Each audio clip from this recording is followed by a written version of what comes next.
My name is Charlotte Reed. I am 31 years old.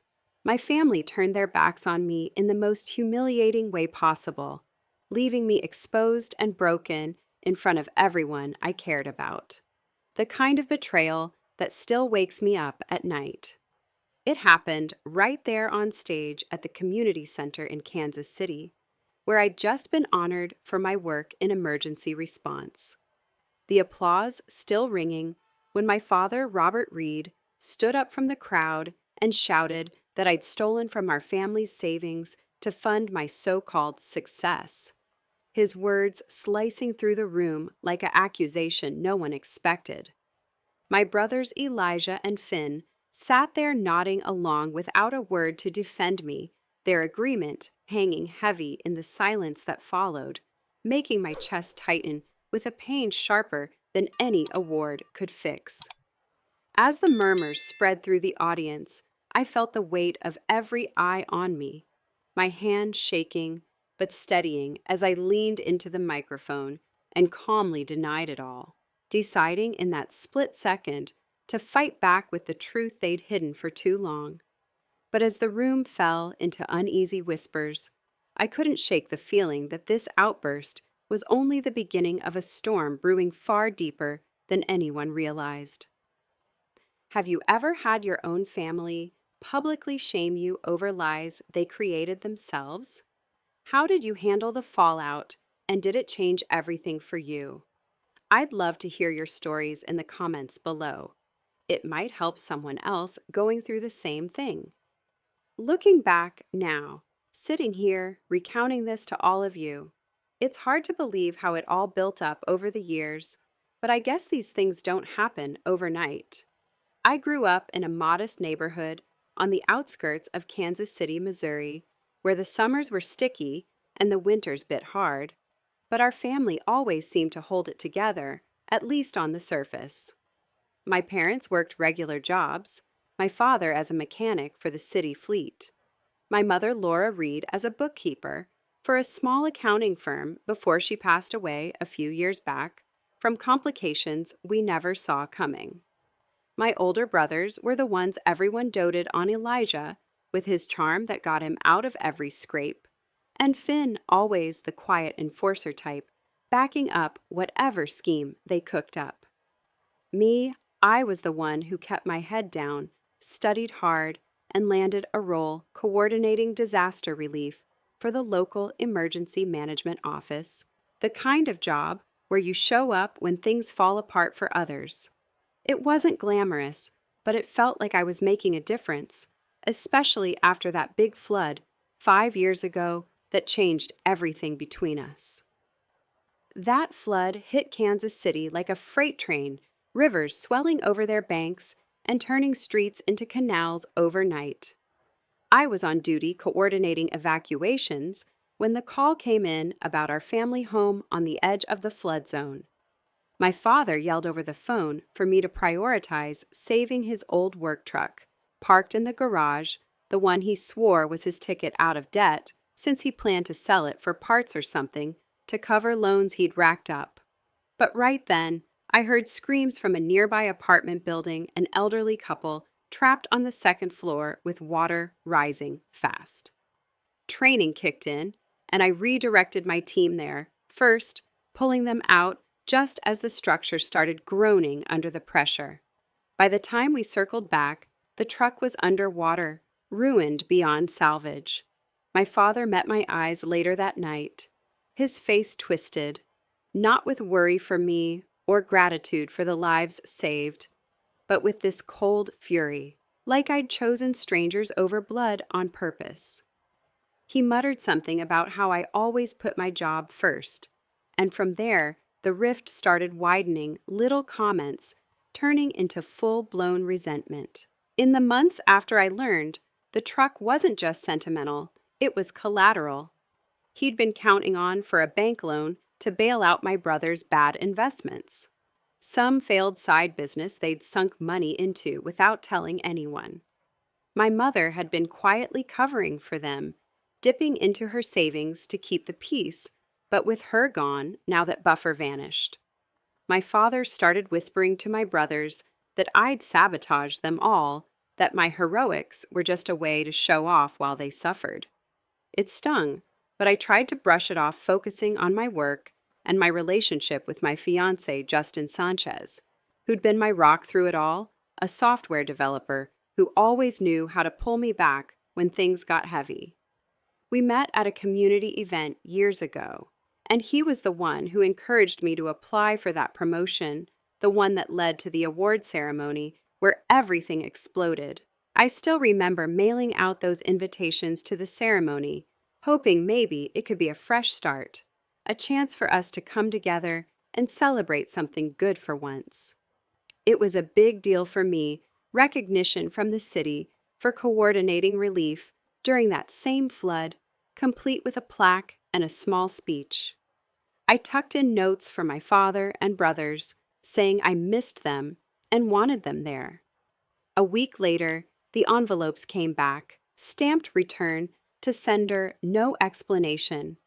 Just this heavy silence that felt like a door slamming shut. Justin found me staring at them on the kitchen table, and he wrapped his arms around me without a word. But inside, I felt that old bruise reopening.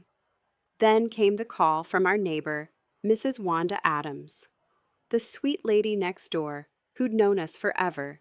She whispered that my family was drowning in more debt than I'd realized, too proud to ask for help, and maybe that's why they'd pulled away. For a moment, I wondered if it was shame keeping them distant, not anger, but that doubt twisted into something darker when the real attacks started. It was a quiet Tuesday morning at the office when Justin texted me about a thick envelope delivered to our doorstep, marked urgent from the county court. I didn't think much of it at first, assuming it was work-related. But as I slid it open during my lunch break, the words hit me like a gut punch. My name listed as defendant in a civil suit for embezzling family funds, the plaintiff none other than my father. The claim spun a tale of me dipping into my late mother's accounts, thousands gone without trace. Timestamps placing me at their house on nights I was miles away on shift.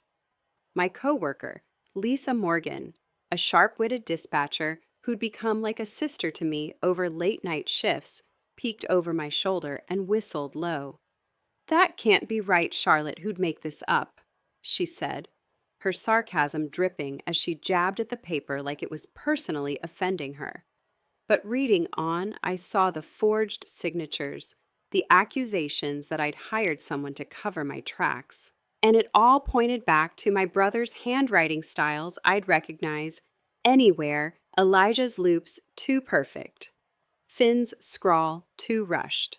The room spun a little as I processed it, the betrayal settling in deep, but I forced myself to breathe and called Justin, who suggested we dig deeper before reacting. That night, my phone buzzed with an anonymous message, a voice clip attached that slurred threats about paying up or facing worse. I played it for Lisa over coffee the next day, and she leaned in with that cutting edge she always had. "Sounds like your brother's been hitting the bottle again. Elijah's drawl is unmistakable, even through the static. They're desperate, hun, but this is low even for them." She was right. The timing lined up with Elijah's bar tabs I'd heard about from old friends.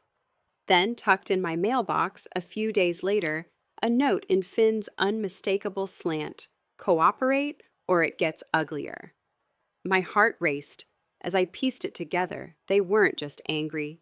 They were cornered by their own messes and using me as the scapegoat to claw their way out. As the days blurred, the pressure mounted with more anonymous calls to my office, questioning my ethics, and suddenly my boss pulled me aside about a complaint filed against my clearance. Lisa caught wind and cornered me in the break room.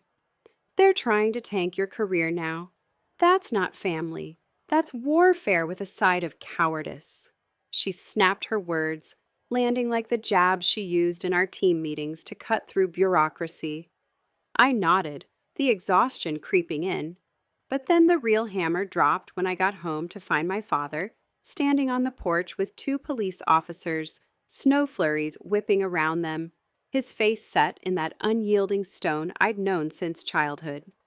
He handed over a blurry photo from his security cam, claiming it showed me sneaking around his property, the date stamped right when the theft happened. The officers eyed me, one muttering about resemblance. And in that moment, with Justin watching from the window, I felt the ground shift. What if they believed him? What came next could break everything I'd built.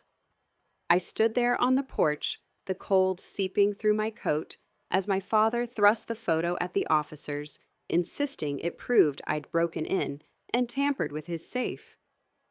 Justin stepped out behind me, his presence a quiet anchor, but the officers' skeptical glances made my stomach knot. What if this fabricated mess stuck? One of the officers, a tall guy with a badge reading Officer Hale, flipped through the photo and report his brow furrowing as he compared it to me. "Ma'am, the build matches a bit, but let's see your alibi for that night," he said, his tone professional, but edged with doubt. I pulled up my work logs on my phone, showing I was coordinating a late-night drill over 80 miles away in Topeka timestamps verified by the system. My father snorted, crossing his arms. She could have paid someone always was sneaky like that, putting her ego over family. His words cut deep, that familiar jab twisting the knife. But Officer Hale exchanged a look with his partner and asked about the shoe prints they'd noted in the yard. Size 12, they said, way bigger than my 8. My father mumbled about random visitors, but the pause in his voice gave him away, and I couldn't help but think of Elijah's big feet from all those family hikes we used to take before everything soured. They pressed him on how he got the footage, and he admitted Finn had emailed it over, claiming he couldn't access the system himself since my mother set the password years ago.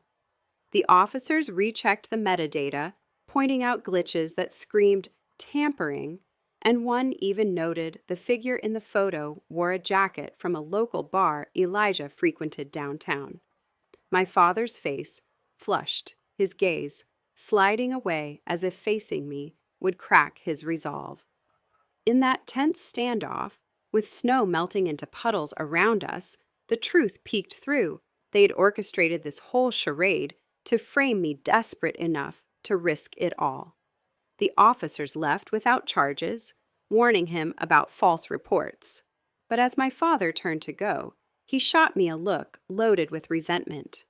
"You think this fixes anything? You've always taken what's ours." He spat, his voice low and biting like a final psychological prod, before climbing into his truck and driving off. Justin pulled me inside, but the damage lingered, that encounter hanging over us like a threat unspoken. The next morning, an email from my boss hit my inbox. My Level 3 clearance suspended pending investigation into misuse of resources, attached complaint in Finn's telltale heavy script. Those looped Ys he'd never fixed since high school. I slammed my laptop shut, the frustration boiling over, and called Lisa, who answered on the first ring.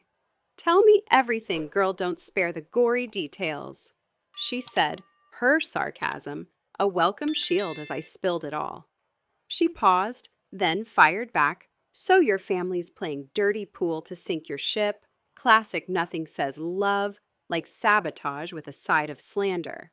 Her words landed sharp, pushing me to action, and she suggested looping in our union rep, Tom Rivera, a no-nonsense guy from the office who'd handled similar messes before. Tom met us for coffee that afternoon, his thick glasses slipping down his nose as he reviewed the docs. "This reeks of coordination, fake trails like this.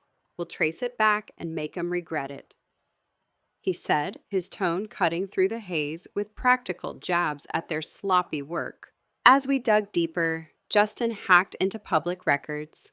Nothing illegal, just cross-checking accounts, and we found transfers from my mother's old savings amounts, lining up with Elijah's gambling debts, and Finn's failed startup loans. One withdrawal pinned to me happened while I was documented at a conference, the IP tracing to a cafe near Finn's apartment.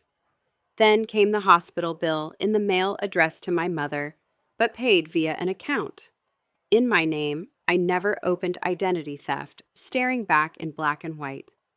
Justin spotted Elijah on our street cam footage twice that week, lurking like he was casing the place, phone out, as if snapping proof for their scheme. They're not just desperate, they're delusional if they think this holds water, Justin said, his voice steady, but laced with that protective edge. But the mini cliffhanger hit when Tom called back he'd uncovered a witness, our other neighbor, Mr. Quentin Baker, who'd seen a woman slipping in and out of my father's house late nights. Not me, but someone matching Elijah's ex-girlfriend's description from photos I'd shown him. Driving back to my father's place felt like stepping into a minefield, the familiar roads winding through Charlotte's suburbs now laced with tension.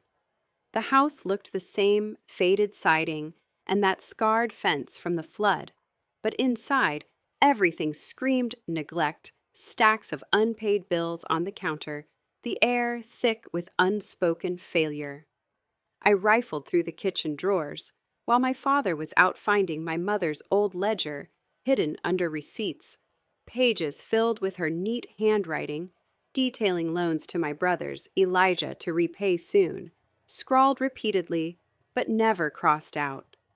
The totals added up to more than I'd imagined, horror-quiet sacrifices propping them up while I was left in the dark. Outside, Mr. Quentin Baker flagged me down from his yard, his retired mechanic hands gesturing wildly. Seen shady folks comin' and goin' for months. One gal stayed over like she owned the place.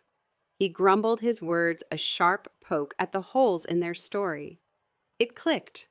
Then, the figure in the video, the wrong size, the tampered dates, it was all staged, not rage, but calculated desperation. I tracked Elijah to his usual dive bar on the east side, finding him slumped at the counter, eyes glassy from one too many.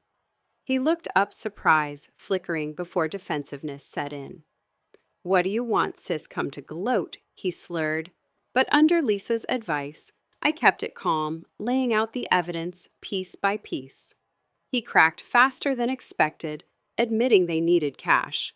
Bad my father convinced I owed them for ruining the truck years back. The woman. His ex using an old key to fake the break-in, promised debt forgiveness for her part. It wasn't supposed to go this far, he muttered, his confession hanging like a noose. But as I left, his parting shot stung. "Dad'll never forgive you, neither will Finn."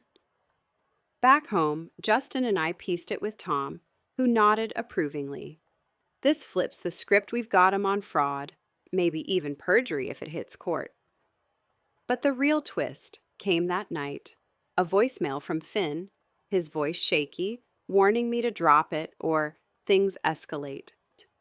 What did he mean? Had they planned something worse?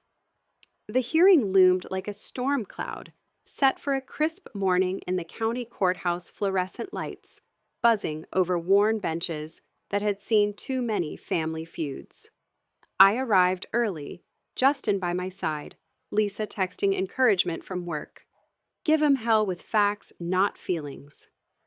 My father sat across the room, flanked by my brothers, their postures rigid like defendants in denial. The panel called order, and our emergency rep presented my GPS logs, first irrefutable proof I was nowhere near during the alleged theft. The room shifted, murmurs rippling as the analyst dissected the video tracing edits through devices linked to Finn's email. Tom leaned forward, sliding the ledger across the table. "See these entries? All tied to the brothers hidden by their late mother. Don't drag Charlotte into your mess." The panel's eyes narrowed, the silence thick, as my father fidgeted, a tremor in his hands, betraying the cracks. Then the officers brought in Elijah's ex, her testimony wavering, but damning they'd coerced her into the stunt, offering to clear her tabs at the bar. She pointed at my brothers. They said it'd be easy, make it look like her to shift the blame. The ruling came swift accusations, baseless case, dismissed with a stern warning about wasting court time. I faced them, my voice steady. I didn't steal from you. I built my life despite you. My father bowed his head, the fireman facade crumbling into a man eroded by pride, while my brothers slunk away without a word. But as we left, Finn caught my arm in the hall, his whisper a final jab. "This isn't over, you think we stop here." His threat lingered a mini cliffhanger that made me wonder if peace was ever possible. That whisper from my brother hung in the air like a poison. I couldn't shake his grip on my arm, brief, but bruising a reminder that blood ties could turn into chains. Justin pulled me away gently, his hand on my back, steering us out of the courthouse into the biting wind. But inside, the victory felt hollow, like winning a battle, only to realize the war was rigged against me. Back at the office the next week, the fallout hit harder than I'd anticipated. My boss called me in. The suspension lifted technically, but with a caveat, the complaint had stirred enough doubt among higher-ups that my promotion was off the table indefinitely. "It's politics, Charlotte," he said, avoiding my eyes, his words a soft jab that still drew blood. Lisa hovered by my desk afterward, her usual sarcasm muted. "They got to you without even trying classic family sabotage, leaving scars that don't show." She was right. The whispers in the halls, the sidelong glances from colleagues I'd trusted, it all chipped away at the confidence I'd built, brick by brick. Tom tried to appeal, firing off emails with that incisive tone of his, pointing out the fraud. But the bureaucracy moved slow, and in the meantime, assignments dried up my role, reduced to desk work that felt like a demotion in disguise. At home, Justin and I tried to regroup, but the strain showed in small ways, amidst dinner arguments over nothing that escalated into everything. "This is tearing us apart," he admitted one night, over half-eaten takeout, his voice laced with regret. "Your family's poison is seeping in, and I don't know how much more I can watch you fight." His words cut deep, a psychological prod that forced me to see the toll, how my obsession with clearing my name had pushed him to the edges. I reached for his hand, but the gap felt wider than before, the betrayal from my own blood infecting what we'd built. Then came the anonymous package in the mail, photos of me at work, doctored to look suspicious. Postmarked from Kansas City, Elijah's bar stamp, faint but unmistakable, on the envelope. Mr. Quentin Baker called to warn me he'd seen my brother's truck lurking near his place again. Looked like they were plotting "Girls Stay Sharp." The suspense built. Each day, wondering if the next hit would come, a gradual withhold of peace that left me jumping at shadows. I confronted my father one last time, driving to the house under a gray sky that mirrored the heaviness in my chest. He opened the door, his face lined deeper than I remembered, but no apology waited there. "What now, come to rub it in?" he growled, stepping aside just enough to let me in. Elijah and Finn lounged in the living room, beers in hand, their smirks like coordinated jabs. I laid out the ledger again, the proofs Tom had compiled, demanding they stop the harassment. My father laughed a bitter sound that echoed off the walls. "You think a court slip changes facts? You chose outsiders over us years ago. Now live with it." Finn leaned forward, his eyes narrow. "Drop the appeals, or those photos go public. Your precious job won't survive the scandal." It was a high-stakes ultimatum. Their desperation flipped into leverage, and in that moment, the room tightened with the unpredictability of what they'd do next. Elijah chimed in his slur from the bar confession, gone replaced by sharp sarcasm. "Always the hero, sis, saving everyone but your own." Mom would have hated seeing you drag us down like this."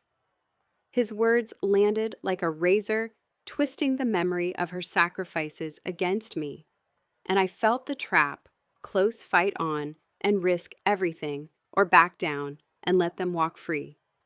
The buildup gnawed at me, the withheld truth of their next move hanging like a sword. I stood there, the weight pressing, and chose the lesser evil. I walked out, without another word, dropping the appeals to protect what little I had left.